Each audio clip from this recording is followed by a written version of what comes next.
কোনো মানুষেরই একটা বেসিক ভদ্রতা, একটা কার্টসি সেন্স থাকা খুব প্রয়োজন মেঘলা। আমি কিন্তু তোমার ড্রাইভার নই।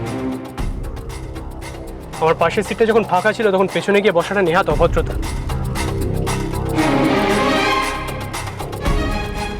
ওই সিটটা তো দিদি ভাইয়ের। কি?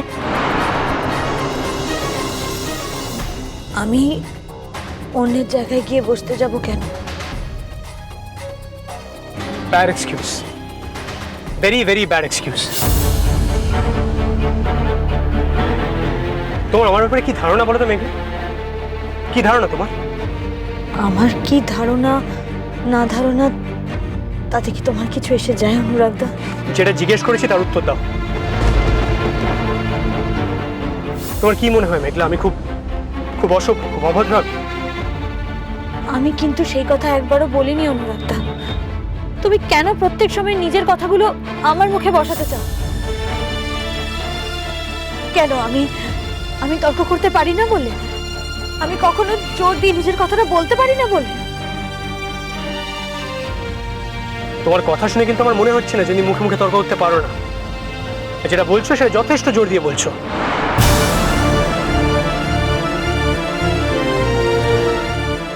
এসে গেছে এসে গেছে।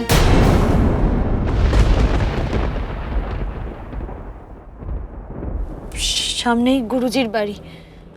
এখানে নামিয়ে দিলেই আমি চলে যেতে পারবো।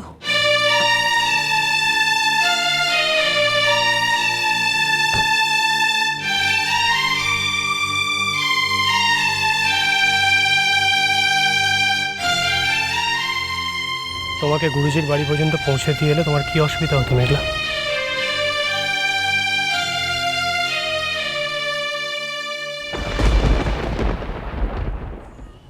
এইখানেও তো কোনো অসুবিধা হচ্ছে না, সামনেই তো।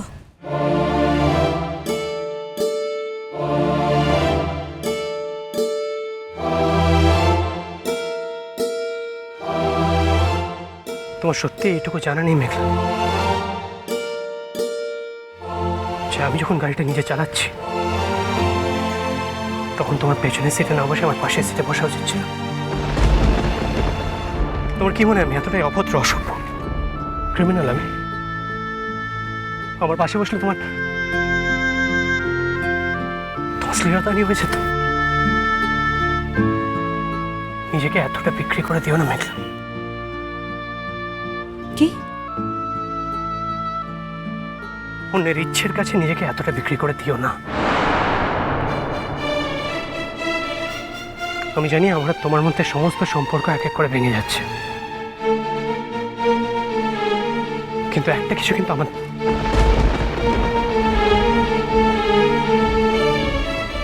একটা সম্পর্ক আমাদের মধ্যে এখনো আছে। জানি, আমার দিদির বর।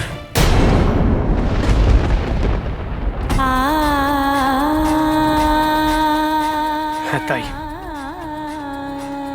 আর সেটাই যদি হয় তাহলে সেই সম্পর্কটা তোমার অনেক সহজে অ্যাকসেপ্ট করে নেওয়া উচিত। অ্যাকসেপ্ট করিনি কেবল। করনি,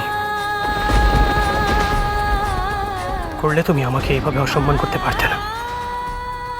আমি তোমাকে কোনো রকম অসম্মান করিনি অনুরাগ। থাক মেঘলা, মেঘলা একটা কথা তোমায় বলে রাখছি, জীবনে চাই করো না কেন কোনোদিনও কারোর দাসত্ব করো না।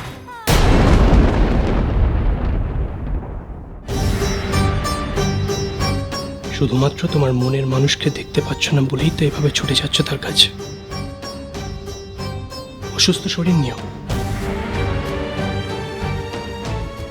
আমি জানি মেঘলা তোমার বয়ফ্রেন্ড গুরুজির বাড়িতেই বসে আছে,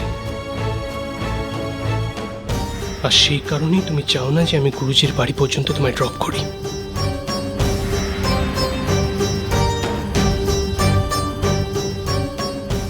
আমি আমি সত্যিই বুঝতে পারছি না অনুরাগদা, তুমি এই কথাগুলো আমাকে কেন বলছো। আর আমিও বুঝতে পারছি না তুমি সবটা জেনে না জানার ভান কেন করছো। এতে কি তোমার কোনো সুবিধা হয়? আমি কখনো বান করতে শিখিনি। এই ছলনায় ট্রিকটা করে তোমার কি লাভ হচ্ছে মেঘলা? আমাকে তুমি ট্রিক করছো কেন? এগুলো না করলে তো বরঞ্চ ব্যাপারটা অনেক বেশি সহজ হতে পারতো, তাই না? আমি ট্রিক করে? হ্যাঁ, করছো। আমি? হ্যাঁ। তুমি আমাকে গুরুজির বাড়ি পর্যন্ত যেতে দিচ্ছ না কেন? তোমার কি মনে হয় আমি জানি না? আমি এতটা বোকা? আমি তোমাকে গুরুজির বাড়ি অবধি নিয়ে যাচ্ছি না একটাই কারণ, আমি চাই না উনি তোমাকে আর কোনো কঠিন কথা বলুন। ব্যাস মেঘলা, থাক। তোমার এই সব ব্যাপারে তো সবকিছু আড়াল করার অভ্যেসটা কেন? আমি সবকিছু এখন অনেক বেশি খোলাখুলি হচ্ছে, তাই না? আমি নিজেকে ছাড়া আর কোনো কিছু আড়াল করতে শিখিনি, পারিও না। হ্যাঁ, সেটাই সব থেকে ভালো করে শিখেছো।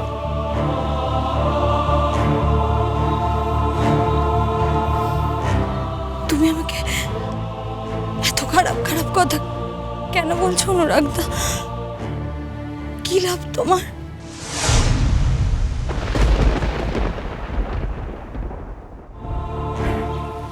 শোনো মেঘলা, একজন মানুষ হিসেবে আমার নিজের প্রতি একটা সম্মান আছে,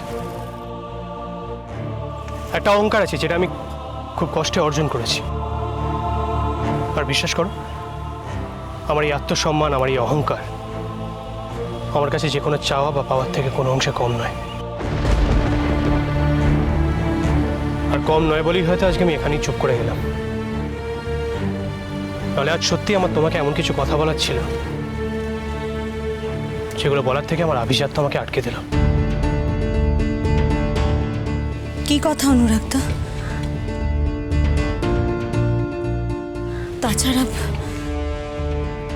এখন আমার সঙ্গে তোমার দিদিভাইকে ছাড়া কি কথা থাকতে পারে?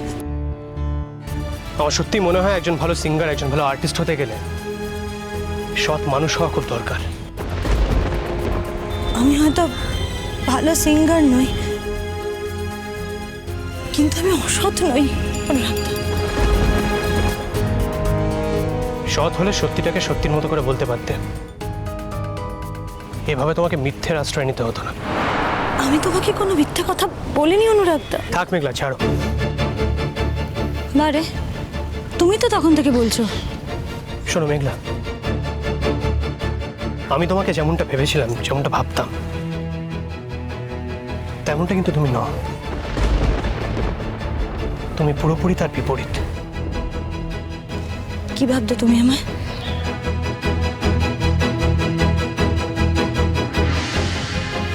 অনুরাগদা, এবার তোমার যাওয়া উচিত, তোমার দেরি হয়ে যাচ্ছে।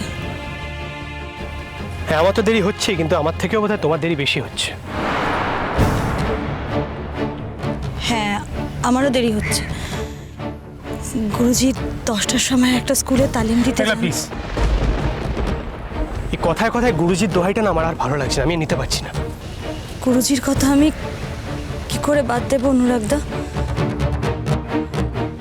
গুরুজি আমার জীবনে ধ্রুব তারার মতো,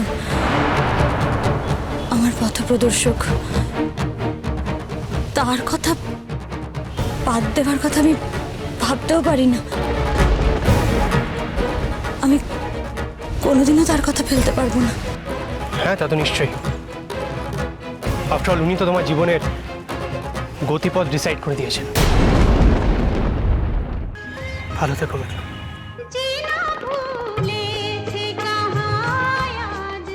সুখে থেকো।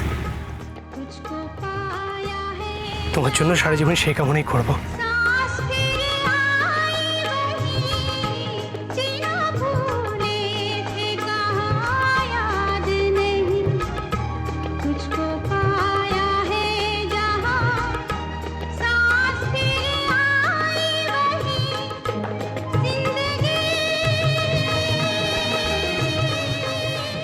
তাহলে আমি আসি মেঘলা।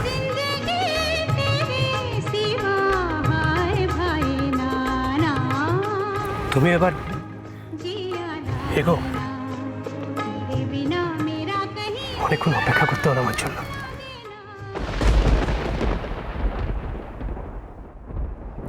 যাও।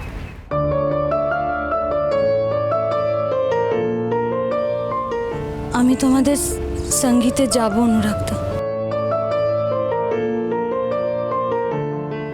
কোন গান গাইবে ঠিক করেছ? না, আর তোমাদের বিয়ের যা যা জোগাড় যন্ত্র আছে বা যা রিচুয়ালস আছে, মা বলেছে সেগুলো মায়ের সঙ্গে থেকে করতে।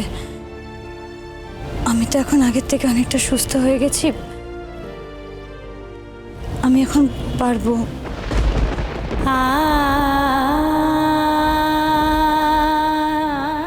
বাসরাতে থাকবে। নদী